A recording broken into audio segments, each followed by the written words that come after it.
안녕하세요. 수유 바른 정형외과의 김성원 원장입니다.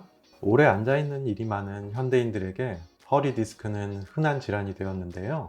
그래서 오늘은 허리 디스크에 대해서 궁금했던 질문에 대해 답해 드리겠습니다.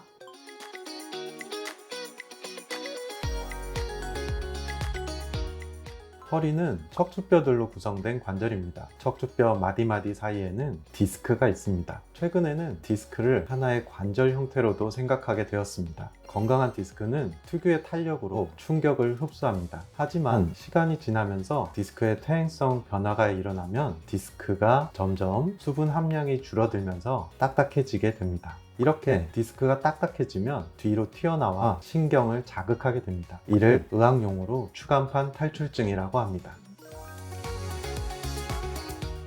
갑작스러운 자세 변화, 무거운 물건 들기, 급격한 체중 증가, 잘못된 자세 등이 허리 디스크를 유발할 수 있습니다. 먼저 허리 자체의 통증과 후관절의 변화가 동반됩니다. 또한 하지로 방사되는 통증, 즉 신경구획을 따라서 찌릿하거나 저리는 증상 등이 나타나게 됩니다. 이를 방사통이라고 하는데요. 척추 협착이 동반되는 경우에는 근력 약화나 마비, 심하면 대소변 장애까지 발생할 수 있습니다.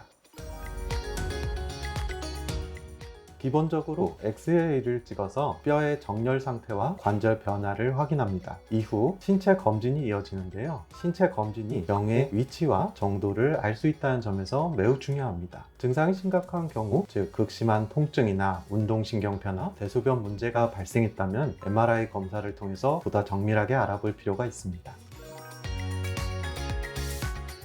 MRI 영상에서는 허리 디스크의 후방 탈출과 양측 신경공 압박이 관찰됩니다. 신경관이 압박되는 경우 운동장애 등의 심각한 증상이 발생할 수 있습니다.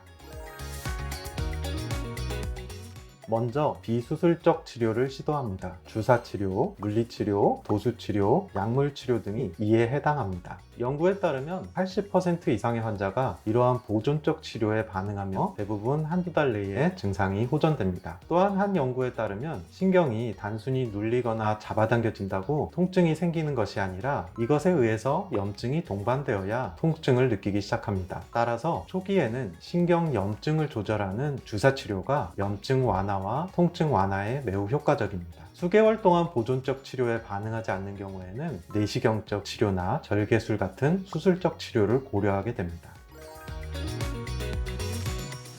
첫째, 바른 자세 유지가 매우 중요합니다. 현대사회에서 의자에 앉지 않을 수는 없지요. 의자에 오래 앉는 것이 좋지는 않지만 의자에 앉을 수밖에 없기 때문에 되도록 허리를 곧게 펴 앉고 양발을 균등하게 지지하는 자세를 취해 주어야 합니다. 앉는 것이 불가피하므로 앉는 자세에 대한 연구가 많이 진행되었는데요. 국내 연구에 따르면 양반다리가 가장 안 좋고 무릎 꿇은 자세도 좋지 않습니다. 그래도 의자에 앉는 자세가 가장 좋은 편이며 의자는 등받이 없이 허리를 구부려서 앉는 의자보다는 등받이가 있고 목받이가 있는 의자를 사용하는 것이 훨씬 허리에 부담이 덜 됩니다. 연구에 따르면 등받이 없이 허리를 구부리고 앉는 것이 허리를 대고 앉는 것보다 한 3배 정도 허리에 부담이 더 많이 간다고 알려져 있습니다.